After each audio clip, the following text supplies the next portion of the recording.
Lucio Neptune, j'ai 31 ans et donc oui, c'est ça, je suis présentement à Hawaï dans mes fonctions comme astronome. Donc, pour me rendre jusqu'ici, j'ai commencé tout d'abord avec un baccalauréat en physique que j'ai complété en 2008. Et donc, ensuite, une maîtrise en physique, mais un volet astronomie. Et j'ai poursuivi ensuite au doctorat, toujours en astronomie à l'Université Laval. Donc, mes trois diplômes sont de l'Université Laval.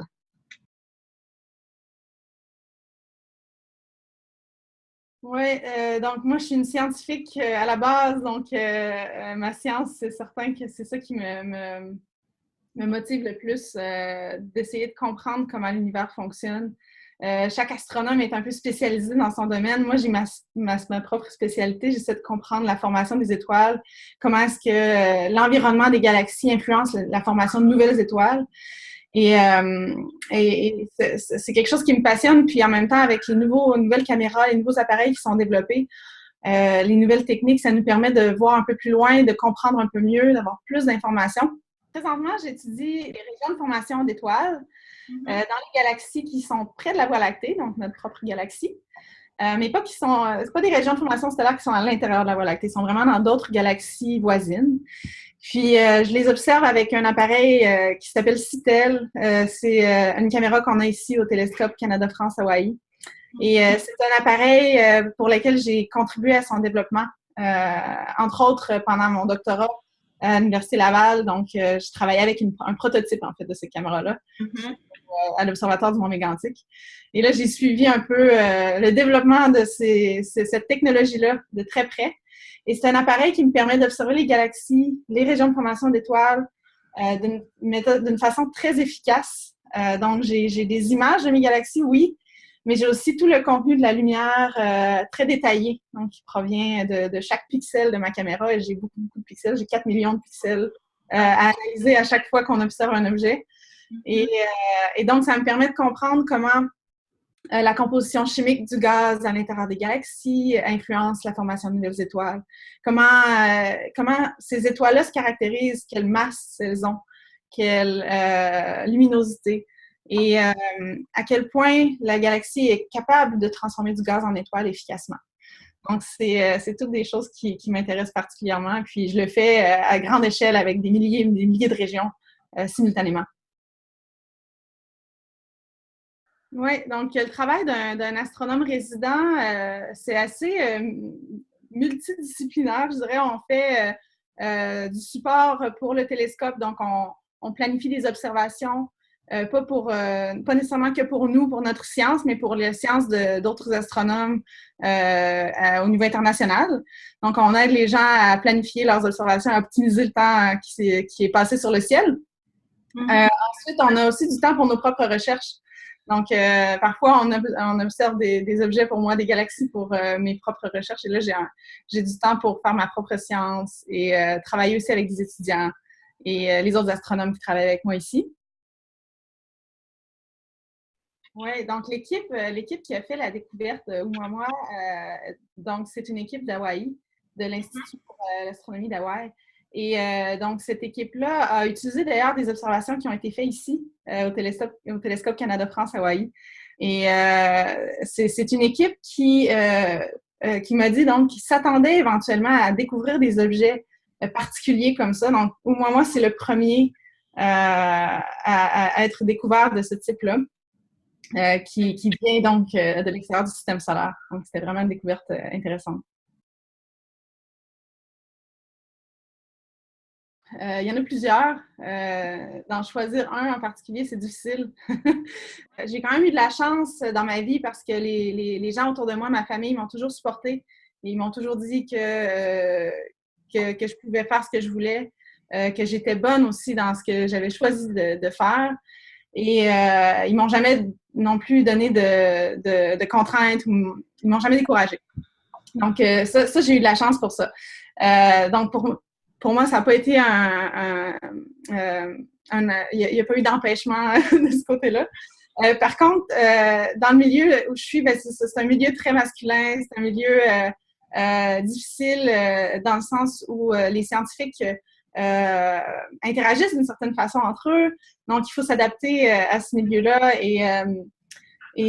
Au cours de mes études, j'ai été quand même, surtout aux études graduées, j'ai été quand même isolée un peu comme étant pendant plusieurs années la seule femme dans le groupe de recherche en tant qu'étudiante. Les femmes peuvent performer aussi bien que les hommes dans des milieux comme l'astronomie ou des sciences en général.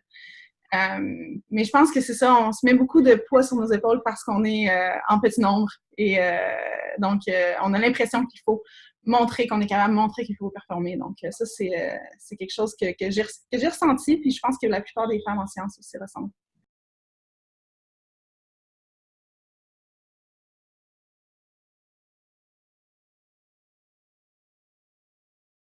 Oui, donc mon père est de la communauté de Masséillage au Saguenay-Lac-Saint-Jean, Innu. Et d'ailleurs, j'ai de la famille qui reste là-bas, et puis on va aussi dans les secteurs traditionnels de chasse qui sont un peu plus au nord de la réserve à chaque année, donc à l'automne. Mon père est ingénieur civil de formation, puis c'est le chasseur, donc c'est lui qui m'a montré beaucoup des techniques traditionnelles. Je pense que pour lui, c'était important de me transférer toute cette information-là. C'est sûr que j'ai pas construit de canot ou d'igloo, malgré quand même, oui, on a construit quelques igloos. Mais non, c'est important pour lui quand même de me partager son savoir, puis surtout au niveau des techniques de chasse et tout ça. Oui. Je pense que le fait aussi qu'il était très manuel, qu'il aimait construire des choses, puis dans mes activités qu'on faisait l'été, on construisait des cabanes, donc on travaillait avec le bois. Ça a toujours été quelque chose qui était proche de moi, puis le développement justement en fait, de fabriquer quelque chose avec ses mains. Pour moi, ça a toujours été quelque chose qui est important. Puis, mon travail en astronomie me permet quand même de faire un lien avec ça parce que j'ai continué à travailler sur des projets de développement avec des caméras. Là, c'est sûr que c'est très différent dans un sens parce que c'est de la technologie poussée. Mais je pense que le fait que très jeune, j'ai été initiée à apprendre des nouvelles techniques, à apprendre à construire des choses de mes mains, à interagir justement avec différents matériaux. Ça m'a aidé par la suite pour mieux comprendre mon travail. Oui. Puis la tradition, tu sais, la tradition orale de partager ces histoires, de la vulgarisation scientifique, pour moi, ça reste connecté à comment les peuples autochtones, eux, partageaient leur information. Puis les gens aujourd'hui, quand je donne des conférences ou souvent, c'est bien de présenter la science d'un point de vue un peu plus imagé, plus historique, de présenter ça comme une histoire, comme un cheminement. Puis je pense que ça, c'est très, très près de la méthode traditionnelle de communication, donc transmission de l'information par la voie orale. Donc ça, je trouve ça très important de garder cette touche-là plus humaine dans mes présentations.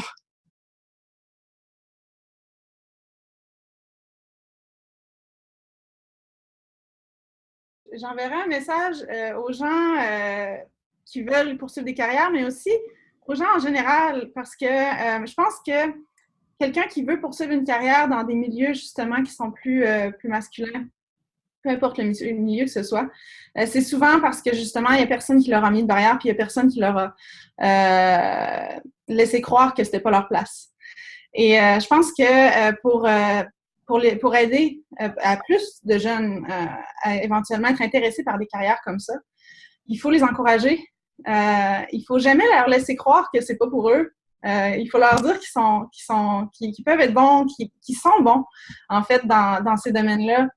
Puis, c'est un peu comme un effet placebo. Si quelqu'un te dit « Ah, t'es bon dans quelque chose », tu vas probablement aimer ça, faire ça, parce que tu te sens compétent dans ce que tu fais. Et je pense que c'est important que la société en général embarque et vraiment passe un message là, à la prochaine génération. Et puis les jeunes qui décident ensuite finalement de faire une carrière dans ces métiers-là, je pense que il faut vraiment qu'il y ait à 100%, qui ne se posent pas de questions, ils sont à leur place. Puis l'important, c'est vraiment d'aimer ce qu'on fait et de ne pas avoir de regrets. Donc, si vous voulez faire une carrière en sciences, juste allez-y. La place vous appartient.